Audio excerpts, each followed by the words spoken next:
بسم اللہ الرحمن الرحیم. السلام علیکم. میں ہوں جاوید باگیٹ اور آپ دیکھ رہے ہیں پروگرام تفتیش. ناظرین، تفتیش پروگرام میں اسلام آباد کوآپریٹو ہاؤسنگ پروجیکٹ کے حوالے سے میں نے پچھلے دنوں بھی آپ سے بات کی. تو آج میں بڑی اہم بات آپ کے سامنے رکھنا چاہ رہا ہوں اس حوالے سے، کیونکہ ہاؤسنگ پروجیکٹ کے نام پر جو لوٹ مار کا ایک سلسلہ ہے وہ تو کافی ٹائم سے چل رہا ہے، لیکن متعلقہ ادارے کتنے بے حس ہو چکے ہیں، کتنے اس میں مبینہ طور پہ انوالو ہیں، یا مبینہ ان کی ملی بھگت ہے کہ ایسے لوگوں کو کچھ ہوتا نہیں ہے، ایسے لوگوں کے خلاف کچھ کارروائی نہیں ہوتی. ادارے کیوں اتنے مجبور ہیں، اور جو ممبر ہیں اس سوسائٹی کے وہ کس حد تک پریشان ہیں. یہاں پہ جو کاروبار کرنے والے لوگ ہیں آئی سی ایچ ایس میں، ان کی پریشانی کیا ہے. میں تھوڑا سا آج آپ کو ایک حوال، ایک موجودہ جو سو کارڈ الیکشن ہے ہوا، کمیٹی بنی، اس پہ اس وقت بھی اعتراضات تھے لوگوں کے، آج بھی لوگوں کو اعتراضات ہیں. 80 سے زائد لوگوں کا ایک گروپ ہے اس I C H S housing society کے حوالے سے. اس میں کچھ چیزیں ایسی ہیں تو بہت ساری، لیکن ایک دو چیزیں میں آپ کے سامنے رکھنا چاہ رہا ہوں. آپ اس کو دیکھیے گا، سنیے گا، تو انشاءاللہ پھر آگے مزید میں اس پہ بات کرتا ہوں. جی تو سنیے آئی سی ایچ ایس میں کیا چل رہا ہے، ان کے اپنے انٹرنل ممبران کے جو گروپ ہیں اس میں. ودود بھائی، ایمان سے کہو، ٹھیک ہے نا؟ کیا یہ صدر ابراہیم بلوچ کے علاوہ باقی ایمسی دانلی زدہ نہیں ہے؟ چنگڑوں نے ان کو ووٹ نہیں دیے، چنگڑوں کے ووٹ سے یہ نہیں بنے. آپ بتائیں، آپ آئے، چلتے ہیں ڈی سی آفس، ان کو کہتے ہیں کہ کیمرے میں جو کیمرے آپ نے لگائے تھے اس کی ویڈیو ہمیں دکھائے. یار میں کہتا ہوں کہ اللہ معافی دے یار، الیکشن سٹارٹنگ والے ڈے سے لے کے اینڈ والے ڈے تک سارا فراڈ تھا، سب کچھ آپ کو پتا ہے. تو آپ مجھے کہتے ہیں کہ جی آپ کیسے اپوزیشن لیڈر ہیں. اگر میں کہوں کہ یہ کیسی مینجمنٹ ہے تو پھر مجھے ڈی سی آفس سے کال آ رہی ہے کہ بھئی یہ آپ کے ساتھ بڑی زیادتی ہوئی ہے. میں نے کہا آپ نوٹوں کی خوشبو میں میرے خیال میں بے ہوش ہو گئے تھے، ٹھیک ہے نا؟ تو ایسی باتیں نہ کرو، اپنے ہوش میں رہو، اپنے جنابی نہ اپنا عقل سے کام لو، بات پہلے جنابی نہ تولو پھر بولو، ٹھیک ہے نا میرے بھائی؟ مرزا بھائی، ان چیزوں کا جواب کوئی بھی نہیں دے گا. اس کی وجہ یہ ہے کہ شاہانہ انداز جب یہاں ہو رہا ہے کہ جی واقعی آپ صحیح کہہ رہے ہیں کہ 6 لاکھ 6.5 لاکھ روپے کا دفتر لینے کی کیا تک سمجھ آتی ہے. سوسائٹی میں جو فائلیں بک رہی ہیں وہ 50 سے 60 سے 70 ہزار روپے کی ہیں جی، اور لیوش قسم کی آپ آفس کھول کے بیٹھے ہوئے ہو. اپنے اخراجات کم کریں گے تبھی معاملہ چلے گا، ورنہ اینڈ یوزر سے ہی پیسے آپ لے رہے ہو نا. تو جنہوں نے اوپن کروائی ہیں وہ اگر ان سے تو آپ لیں نا، ٹھیک ہے نا، لیکن جو اینڈ یوزر ہے اس کا کیا قصور ہے؟ یہ بالکل کوئی نہیں بولتا. آپ صحیح کہہ رہے ہیں، ممبران اتنے سارے ہیں لیکن بولنا کوئی ایک آدھ بولے تو بولے. تو جی ناظرین، یہ دو اہم شخصیات ہیں آئی سی ایچ ایس کے حوالے سے جن کی یہ گفتگو آپ نے سنی.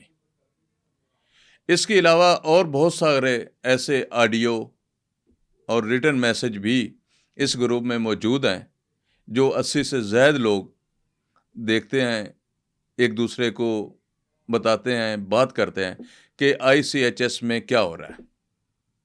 میرا پہلے دن سے ایک موقف ہے کہ اسلام آباد کوآپریٹو ہاؤسنگ سوسائٹی کا الیکشن مینیج الیکشن تھا. اس میں لینڈ مافیا کہو، لینڈ سٹاک کہو، اور ایسے لوگوں کی مشاورت، ایسے لوگوں کی اس میں شمولیت ہے کہ جو آلریڈی ہاؤسنگ پروجیکٹ کے نام پہ لوگوں کو، شہریوں کو اربوں روپے کے چونا لگانے، ان سے فراڈ کرنے کے الزامات کی زد میں ہے. ان کی سوسائٹیز کی جو چیزیں ہیں، جو ان پہ کیس بنے، جو ان کے سلسلہ ہوا، وہ سارا آپ لوگوں کے سامنے ہے، اور میں سمجھتا ہوں کہ رجسٹرار ہاؤسنگ سوسائٹی ان سب چیزوں سے اچھی طرح سے واقف ہے۔ اور میں نے پچھلے ایک پروگرام میں کہا تھا کہ رجسٹرار ہاؤسنگ سوسائٹی نے بہت سارے ایسے اہم فیصلے کیے جو میرے خیال میں، جو میری ذاتی رائے ہے، اس میں وہ جو سوسائٹی کے ممبرز ہیں ان کے لیے بہت بہتر ثابت ہو سکتے ہیں اگر ان پہ عمل درآمد ہو۔ عمل درآمد نہیں ہوتا تو ان فیصلوں کا یا ان باتوں کا کوئی فائدہ نہیں ہے۔ اگر عمل درآمد ہوگا تو پھر اس سے کچھ آؤٹ پٹ نکل سکتی ہے۔ جیسا کہ رجسٹرار سوسائٹی نے، میں نے پچھلے پروگرام میں ذکر کیا کہ ایک اہم فیصلہ کیا اور ایک اہم آرڈر کیا کہ جو سوسائٹی جس حدود میں واقع ہیں وہ وہاں اپنے آپ کو رجسٹرڈ کروائیں۔ ہائی کورٹ کے احکامات پر الیکشن ہوئے، الیکشن ہونے کے بعد آرڈر جاری ہوئے، لیکن تاحال اس پہ کوئی عمل درآمد نہیں ہے، اس پہ کوئی پیش رفت نہیں ہے۔ جیوں ہی الیکشن ہوتے ہیں تو جو نئی مینجمنٹ کمیٹی آتی ہے وہ اپنی لوٹ مار شروع کر دیتی ہے۔ اب آئی سی ایچ ایس میں کیا ہو رہا ہے اس وقت؟ اگر میں صرف 80 سے 85 وہ جو گروپ ممبرز ہیں میں ان کی بات کروں تو اس گروپ میں کیا ہو رہا ہے، اس گروپ میں لوگوں کی کیا خواہشات ہیں، اس میں کیا بحث چل رہی ہے۔ آپ سکرین پہ بھی دیکھ سکتے ہیں، کچھ میسج میں نے سکرین پہ بھی ڈالے ہیں، آپ ان کو بھی پڑھ سکتے ہیں، ان کو بھی دیکھ سکتے ہیں کہ دوستوں کی کیا رائے ہے اور کیا چل رہا ہے۔ کچھ چیزیں ایسی ہیں جن پہ اتفاق کرنا بہت ضروری ہوتا ہے۔ کچھ ایسے دوست ہیں جو ابراہیم بلوچ کے پہلے دن سے گن گا رہے ہیں کہ ابراہیم بلوچ سوسائٹی کا پاسا پلٹ دے گا، ممبران خوشحال ہو جائیں گے، ممبران کے یہ ہو جائے گا، وہ ہو جائے گا۔ لیکن مجھے سمجھ نہیں آتی ان لوگوں کی سوچ پہ، ان لوگوں کی جو جذبات ہیں ان پہ۔ ٹھیک ہے، اپنی جگہ پہ آپ کے ابراہیم بلوچ کے ساتھ ایسے تعلقات ہوں گے یا ایسا کچھ آپ سوچ رہے ہوں گے کہ آپ کو بھی نوازے، یا ایسا کچھ سوچ رہے ہوں گے آپ کے ممبران کا اس میں فائدہ ہو جائے، میں ان کے ساتھ کھڑا ہوں تو۔ لیکن وہ ساری باتیں اپنی جگہ پہ، لیکن آپ میرے ہی دفتر میں بیٹھ کے، اب میری ہی انویسٹ سے ہونے والے الیکشن میں، جس کی آپ سارے لوگ گروپ ممبر سارے یہ تصدیق کر رہے ہیں کہ یہ ایک فیک الیکشن ہوا، اس میں چنگڑوں نے ووٹ ڈالے، اسی مینجمنٹ کمیٹی سے آپ کیا توقع رکھتے ہیں؟ میرے ایک دوست نے انتظامیہ سے یہ بھی مطالبہ کیا ہے کہ اس دن کی ویڈیو، الیکشن والے دن کی ویڈیو نکلوا لیں، پتہ لگ جائے گا کہ آئی سی ایچ ایس کے الیکشن میں کن لوگوں نے ووٹ ڈالے۔ ویڈیو سامنے آئے گی تو بہت ساری چیزیں سامنے آ جائیں گی، لیکن ایک بندے پہ کچھ دوستوں کا فوکس ہے کہ ابراہیم بلوچ، لیکن اس سے سارے جو اس گروپ کے ممبرز ہیں، جن لوگوں نے یہ محنت کی ہے، وہ اتفاق نہیں کر رہے ہیں۔ وہ سارے یہی کہتے ہیں کہ ابراہیم بلوچ بھی وہی بندہ ہے جس نے پچھلی مینجمنٹ کمیٹی کے ساتھ ساز باز کی، ان سے فائدے حاصل کیے۔ جب ابراہیم بلوچ نے ان سے فائدے حاصل کیے تو ابراہیم بلوچ نے جو فائدے حاصل کیے، کیا اس نے وہ فوائد سلنڈر کر دیے؟ پچھلی مینجمنٹ کمیٹی سے لی ہوئی فائلیں کیا ابراہیم بلوچ نے سلنڈر کر دی؟ اس نے ختم کر دی؟ کیا ابراہیم بلوچ نے اس وقت جو پیسے ان کو دیے، ان کی رسیدیں مینجمنٹ کمیٹی یا اپنے ممبران جو پوچھ رہے ہیں ان کے سامنے رکھی، جن کا وہ آج مطالبہ کر رہے ہیں کہ سوسائٹی میں کوئی بھی ٹرانسفر بغیر سوسائٹی میں پیسے جمع کرنے کے علاوہ نہیں ہوگی؟ کیا جس آفس میں بیٹھے ہوئے لوگ مطالبہ کر رہے ہیں کہ آپ یہ 6.5 لاکھ کے مہینے کے آفس پہ رینٹ سوسائٹی کا دے رہے ہیں، تو آپ اس سے کیا بینیفٹ دے رہے ہیں ممبران کو؟ آپ ٹرانسفر فیسوں میں اضافہ کر کے کیا میسج کنوے کر رہے ہیں؟ ممبران کو کیا فائدہ دے رہے ہیں؟ کیا آپ کے آنے سے ابراہیم بلوچ صاحب سوسائٹی میں تبدیلی آئی؟ ممبرز یہ کہتے ہیں، جو اینڈ یوزر وہ کہتے ہیں کہ جو ہم نے 2.5 5 7 لاکھ کی فائلیں لیں وہ 50 60 ہزار پہ آ گئی ہیں، تو اس میں کیا فائدہ ہوا؟ کیا سوسائٹی کے این او سی کے لیے لوگ مطالبہ کر رہے ہیں کہ کوئی پیش رفت ہوئی؟ اس میں آپ نے کیا کیا؟ کیا جو 3500 فائلیں کچھ دوست کہہ رہے ہیں 3500 فائلیں پچھلی مینجمنٹ سے مانگی جا رہی ہیں، اور یہ بھی اس میں شامل کیا جا رہا ہے گروپ میں کہ وہ فائلیں لوگ گاڑیوں میں رکھ کے گھوم رہے ہیں، اور ایک وقت میں ایک دوست نے اس پہ بھی بات کی کہ وہ فائلیں انہوں نے واپس سوسائٹی میں جمع کروانے کی مجھ سے کمٹمنٹ کی ہے۔ میرے بھائی یہ 3500 فائلیں نہیں ہیں، یہ ہزاروں فائلیں ہیں۔ کیا ابراہیم بلوچ صاحب کے نوٹس میں نہیں ہے کہ لینڈ سٹاک والوں نے جو فائلیں لیں اس کے عوض انہوں نے پیسے جمع کروائے سوسائٹی میں یا نہیں؟ آپ بڑے بھولے بادشاہ ہیں، آپ ان سب باتوں کو جانتے ہیں، آپ کے نوٹس میں ہیں یہ ساری چیزیں۔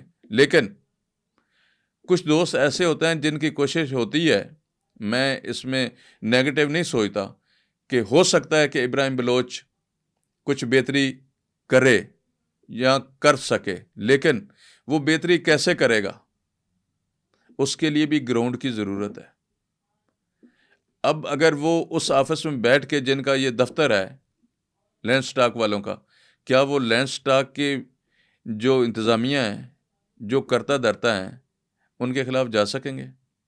کیا وہ اپنے مشیروں کے خلاف، جن سے مشاورت کے بعد یہ کمیٹی بنی اور اس پہ ایک بھاری بھرکم انویسٹمنٹ ہوئی، کیا وہ اس کے خلاف جا سکتے ہیں؟ کیا جس طرح سے یہ دعوے کر رہے ہیں کہ ہم نے اداروں کے ساتھ کس طرح سے کیا، کس طرح سے دفاتر ہم نے مینج کیے، کیا وہ ان کے خلاف جا سکتے ہیں؟ میرے بھائی وہ نہیں جا سکتے۔ میں نے کوشش کی ممبران جو اس گروپ کے ہیں، جس کا میں ذکر کر رہا ہوں، 80 سے 85 لوگ ہیں اس میں، کہ ان سے بات کریں، لیکن میری ان سے بات نہیں ہو سکی، لیکن میں کوشش کروں گا کہ ان سے بات کر کے وہ بھی آپ کے سامنے رکھے۔ لیکن آج کے جو حالات ہیں، جس طرف جا رہے ہیں، وہ صرف ICHS سوسائٹی نہیں ہے، اس کے علاوہ بھی بہت ساری اور سوسائٹیز ہیں، میں اس پہ بھی اکثر بات کرتا ہوں۔ لیکن آج جو میرا فوکس ہے وہ اس پہ اس وجہ سے ہے کہ گروپ میں ایک لمبی بحث چھڑی ہوئی ہے۔ کچھ لوگ ابراہیم بلوچ کو صرف بتانا چاہتے ہیں، باقی کا گلا کاٹنا چاہتے ہیں، اور کچھ لوگ اس پہ ہیں کہ یار ممبران جو اینڈ یوزر ہیں، جنہوں نے وہاں پہ گھر بنانے ہیں، جن کے وہ پلاٹس ہیں، جنہوں نے اپنی جمع پونجی اس پہ لگائی ہے، ان کو کچھ فائدہ ہو۔ کیا آپ نہیں جانتے بھائی یہاں پہ اس سوسائٹی میں ٹوٹل، اگر میں غلط نہ ہوں تو 70% لینڈ مافیا اس میں شامل ہے۔ ایک بندے کی ہزاروں فائلیں ہیں، وہ کس طرح فائلیں ہوئیں؟ میں نے ایک پروگرام میں ذکر کیا تھا کہ ساری فائلیں جو ہیں اس کے پیچھے سٹمپ لگی ہوئی ہے کہ یہ فائلیں جو ہیں لینڈ انگیسٹ جاری کی گئی ہیں۔ لینڈ انگیسٹ کس کو جاری کی گئی ہیں؟ وہ جو لینڈ لی گئی ہے، جس کے انگیسٹ یہ فائلیں جاری کی گئی ہیں، اس کی کوئی ٹرانسفر بھی تو ہوگی نا؟ کیا وہ ٹرانسفر انہی لوگوں نے دی ہے جن لوگوں نے یہ زمین دی ہے؟ کیا فائلیں انہی لوگوں نے جاری کی ہیں؟ بھائی جان، یہاں پہ بڑا ایک مافیا ہے۔ اب انتظامیہ کو یہ فیصلہ کرنا پڑے گا کہ وہ کیا ایسی سوسائٹی میں، یہ جو خاص کر کے کوآپریٹو ہاؤسنگ پروجیکٹس ہیں، ان میں مافیا اس قدر گھس چکا ہے کہ اب میں نہیں سمجھتا کہ انتظامیہ بھی اس کو نکال سکے گی، کیونکہ ان کی اپروچیں ہیں، بڑے آرڈر آ جاتے ہیں مختلف جگہ سے، جس کی وجہ سے یہ سارے معاملات چلتے ہیں۔ تو ناظرین، آج جو میرا خاص کر کے مقصد تھا وہ صرف یہ تھا کہ میں یہ بتاؤں کہ صرف ابراہیم بلوچ نہیں ہے، یہ سب کا انتظامیہ نہیں ہے۔ اگر ابراہیم بلوچ آتے ہی پچھلی انتظامیہ کا کوئی تحقیق کرتے، لینڈ سٹاک والوں کی تحقیق کرتے، جس کا یہ الزام، جس پہ ایک بھاری الزام ہے یہ لینڈ سٹاک والوں پہ، منیر پہ اور اس کے ساتھیوں کے، رانا پہ، باقی لوگوں پہ، کس طرح یہ کمیٹی بنی، اس پہ کوئی بات کرتا ہے تو میں سمجھتا کہ یہ بات کوئی آگے بڑھنے والی ہے یا ابراہیم بلوچ کوئی قدم اٹھا سکتے ہیں۔ لیکن میرا نہیں خیال کہ ابراہیم بلوچ کے یہ بس کی بات ہے یا اس کے بس میں ہے ایسا کچھ کرنا۔ وہ صرف الزامات کی زد میں، یہ ٹائم پورا ہو جائے گا، لوگ اپنے پیسے بنائیں گے۔ فائلیں آپ سمجھ رہے ہیں، آپ گروپ میں شیئر کر رہے ہیں کہ فائلیں اب بھی نہیں جاری کی جا رہی ہیں، پچھلی اتنی ہزاروں فائلیں اسی جگہ پہ ہیں، لیکن نئی فائلیں کس طرح جاری ہو رہی ہیں یہ سارے آپ جانتے ہیں، اس بات کو آپ سمجھتے ہیں، لیکن فیصلہ پھر بھی آپ نے کرنا ہے۔ آپ آپس کی لڑائی کو چھوڑ کے اس حقیقت پہ آئیں کہ بینیفٹ اینڈ یوزر کا کیا ہے، ممبران کا بینیفٹ کیا ہے، ممبران کو کیا کرنا ہے، ممبران نے کس طرف جانا ہے۔ آپ ایک ابراہیم بلوچ کو لے کے نہ بیٹھیں یا باقی کمیٹی کو لے کے نہ بیٹھیں، آپ یہ ثابت کریں کہ ہم ممبران کے ساتھ ہیں اور ممبران کی ہر بات پہ ہم سٹینڈ کریں گے، پھر جا کے کچھ ہوگا، اور اداروں کو مجبور کرے کہ وہ جو احکامات جاری کیے ہوئے ہیں اس پہ عمل درآمد کرائیں۔ تو ناظرین، انشاءاللہ تعالیٰ اگلے پروگرام میں مزید انفارمیشن کے ساتھ حاضر ہوں گا، اس وقت تک کے لیے اجازت، اللہ حافظ۔